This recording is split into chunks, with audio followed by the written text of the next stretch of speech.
Hello students, in this video I would like to share about the pressure. So first of all, before going to define the pressure, you would know the first term which is totally new for you, that is the thrust. What is thrust? The force acting perpendicular to a given surface area is called thrust. For example, when we fix a thumb pin on the display board, then in which direction we apply the force? We apply force perpendicular on that surface. When we sit on the chair, in which direction our body load acts, body weight apply the force? It is perpendicular downwards. So these are the thrust. Now, how we define the pressure? The pressure is the thrust acting on a unit area of a surface is called pressure. That is, pressure is equal to thrust by surface area of contact. Once again, the thrust acting on a unit area of contact is called pressure. Pressure is equal to thrust, that is a perpendicular force, by area of contact. Mathematically, we can show pressure P is equals to thrust, that is force, F, and area of contact A.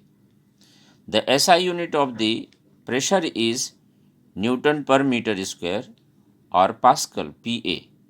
Its symbol is PA.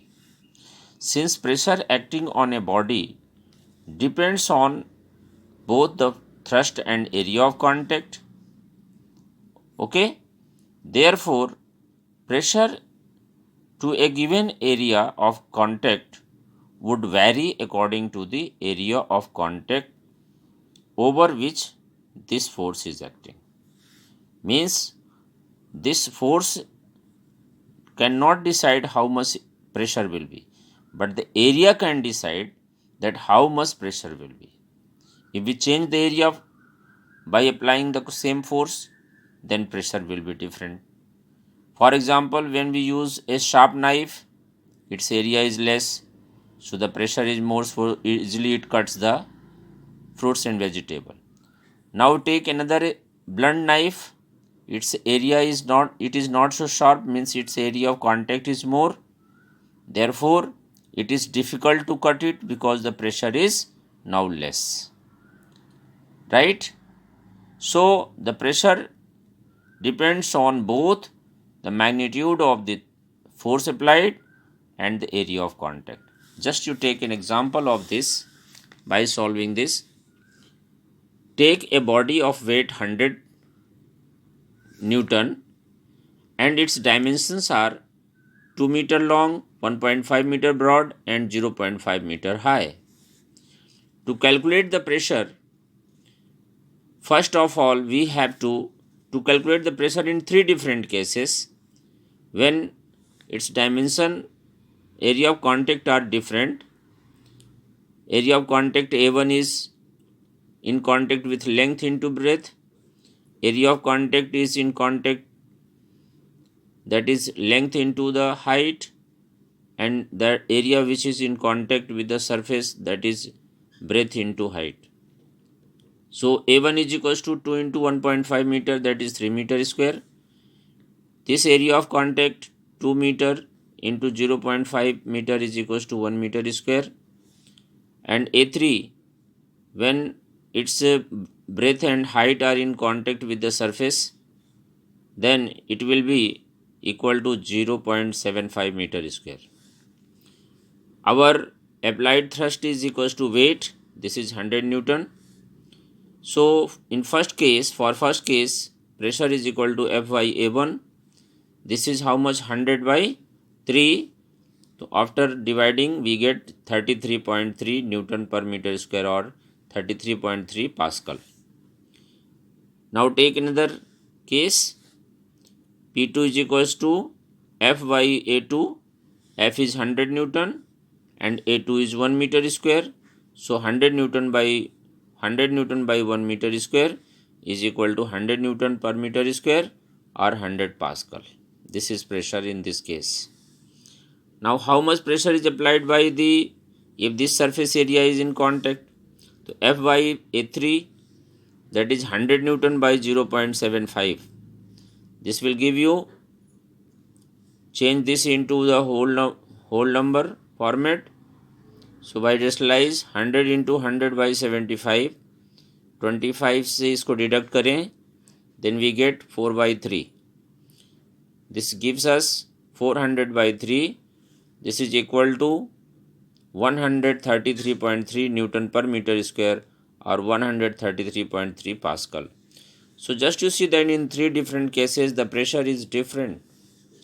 We conclude here that P1 is less than P2 and P2 is less than P3. But as you know that the weight is the same in all three cases. Therefore, for a given applied force, when the area of contact is less, its pressure on the surface is more, and when the area of contact is more, its pressure on the surface is less. So therefore, there are many applications of the pressure depends upon area of contact, such as the buses and trucks usually have double wheel on the rear side. As you know, पिछले जो tyre हैं उसके double रहते हैं, जिससे कि उसका area of contact increase हो जाता है और तब वहाँ पर प्रेशर ग्राउंड में यानी रोड पर प्रेशर उसका डिक्रीज हो जाता है. Second, high rise buildings and dams have a wide base. ऊंची जो मल्टी स्टोरेज बिल्डिंग हैं और डैम हैं उनके बेसिस को ब्रॉड बनाया जाता है, चौड़ा बनाया जाता है, जिससे कि ग्राउंड पर जब उसका प्रेशर है वो कम रहे, साथ ही जब उसमें लोड जब पड़े तो उसका प्रेशर उस पर कम से कम पड़े. Tanks and bulldozers are fitted with caterpillar track rather than wheels. Bulldozer and tank, military tanks, they are fitted with caterpillar, means there is a chain around the wheels. So wheel possesses a small area of contact, but caterpillar acquires larger area of contact. Hence, these vehicles can move easily on the uneven surface because the pressure will be reduced. Railway tracks are laid on large size wooden or iron sleepers. This leads to reduce the pressure on the ground. Now there are many situations where we need to have a larger pressure due to a given area of contact. In such cases, we decrease the area over which the force acts. For example, it is easier to cut with a sharp knife than a blunt knife. Nails, pins and spikes have pointed ends so that they can be driven into the surface with minimum effort. So these are some applications of the pressure. Thank you.